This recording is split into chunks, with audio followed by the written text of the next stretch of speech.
B2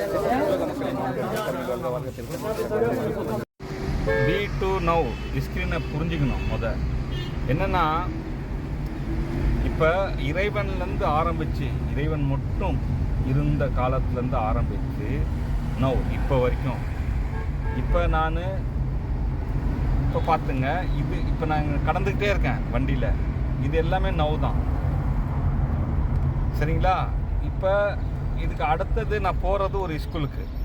அந்த ஸ்கூலுக்கு போகிறது வந்து ஒரு கணிப்பு. நான் போகிறேன், ஆனால் போகிறதுக்கு நடுவில் என்ன வேணால் ஆகலாம். ஆனால் இந்த ஸ்க்ரீனில் இந்த வரைக்கும் இருக்குது. இதை நீங்களாம் புரிஞ்சுக்கணும். இதுக்கு மேலே எக்ஸ்பர்ட்டாக அந்த ஸ்க்ரீனை பார்க்குறவங்க, அந்த இதுக்கு முன்னாடி கணிச்சுலாம் சொல்கிறவங்க எத்தனையோ பேர் இருக்காங்க.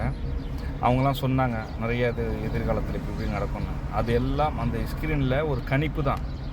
அந்த எல்லையை தெரிகிறவங்க ஒரு கணிக்கிறது. இது நல்லா புரிஞ்சுங்க. ஆனால் உறுதியாக சொல்ல முடியாது, 100% சொல்ல முடியாது, யாராலையும் முடியாது. சரிங்களா? ஏன்னா அந்த லா இல்லை. அதாவது அடுத்த கட்டம் வந்து இது வரைக்கும் இல்லை, வந்துக்கிட்டே இருக்குது. அது இதுவரையும் யாரும் பார்த்ததில்லை, இறைவன் கூட பார்த்ததில்லை. இதை நல்லா ஞாபகம் வச்சுங்க. அப்போ தான் இந்த B2 now ஸ்க்ரீனை புரிஞ்சுக்கலாம். பின்னாடி பார்க்குற அந்த ஸ்கூலுக்கு தான் நான் இப்போ வந்துட்டேன். கணிச்சேன். அப்போ நான் கரெக்டாக கணிச்சிட்டேன்லாம் கிடையாது. இந்த ஸ்க்ரீனில் பார்த்து கணிக்க முடியும். அது யாருக்கு இயற்கையாகவே அந்த ஸ்க்ரீன் தெரியுதோ, அந்த இப்போ வந்து ஒரு மேலே வந்து இப்போ நிலாவுக்கு ஒரு ராக்கெட் அனுப்புகிற மாதிரி தான் அது ஒரு கணக்கு. இந்த கணக்குலேருந்து இப்படி அனுப்புனா இதை போய் இந்த சேரலாம். அதே மாதிரி தான் இதுவும் ஒரு கணிப்பு தானே தவிர இதுவரை யாரும் பார்த்ததில்லை, இறைவன் முதற்கொண்டு அந்த லா இல்லைன்ற அடுத்த கட்டம். சரிங்களா? அப்போ தான் இந்த ஸ்க்ரீனில் நீங்கள் புரிஞ்சுக்கலாம். இறைவனுக்கு கூட தெரியாது அப்படின்னு சொன்னா நீங்கள் நினைக்கலான்னா வளர்றான் அப்படின்னு.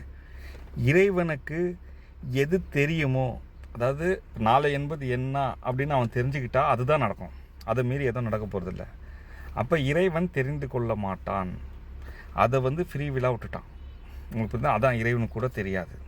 ஏன்னா அவன் தெரிந்திக்கவில்லை. ஏன்னா இறைவன் தெரிஞ்சிக்கிறது சபிக்கிற மாதிரி இல்லை, அது நடந்துடும்.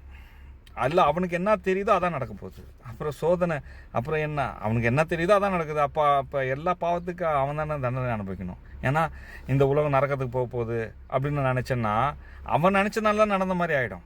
உங்களுக்கு புரியுதுங்களா? அப்போ நரகத்துக்கு இறைவன் போகணுமா நம்ம போகணுமா? இறைவன் தானே சாபம் விட்ட மாதிரி ஆகிடும். அதனால தான் சொல்கிறேன், இறைவனுக்கு தெரியாது. பாருங்கள், இப்போது கேட்டால் அந்த ஒரு பாங்கு சத்தம் வேறு வருது. இதுலேருந்து தெரிஞ்சுங்க, நாளை என்பதை உறுதியாக சொல்ல முடியாது. அது ஒரு கணிப்பு தான். ஒருவேளை நடக்கலாம், நடக்காமலே போகலாம். அதே நேரத்தில் என்னை சார்ந்தவங்க கேட்குறாங்க, நீ இவ்வளோ பேசுகிறியே, எது B2 now ஸ்க்ரீன் சொல்கிறியே, அதில் ஏதாவது நாளைக்கு என்ன நடக்கும் அதெல்லாம் சொல்லு அப்படின்னு சொல்லும் போது அது முடியாது. இன்னொன்று, அந்த B2 now ஸ்க்ரீனில் யாரை எதை பார்த்தாங்கன்னு அவங்க கொடுத்துருக்காங்க. பிள்ளைனை கொடுத்தான், இன்னும் எத்தனை மருத்துவத்தை கொடுத்துருக்காங்க. கணக்கு பிள்ளை ராமராஜன் கணக்கை கொடுத்துருக்குறாரு. இந்த மாதிரி ஒவ்வொருத்தவங்க அறிவில் அதை போய் பார்க்கும் பொழுது ஒன்று தெரியறதை எடுத்து எதோ கொடுத்துருக்காங்க. நான் பேசிக் பார்க்குறேன். காரணம் என்னென்னா, எங்கேருந்து ஆரம்பிக்குதோ அதான் பேசிக். அது வந்து திரும்ப முடியுதோ அந்த பேசிக்கில் தான் முடியும். அப்போ அந்த பேசிக்கை நான் பிடிச்சிக்கிட்டேன். அதான் ஆரம்பம் முடியும். அதனால தான் நான் மர்மையை பற்றி பேசுகிறேன், அந்த பேசிக்கை பற்றி பேசுகிறேன். ஸோ தொடர்ந்து பாருங்கள், யோசிங்க.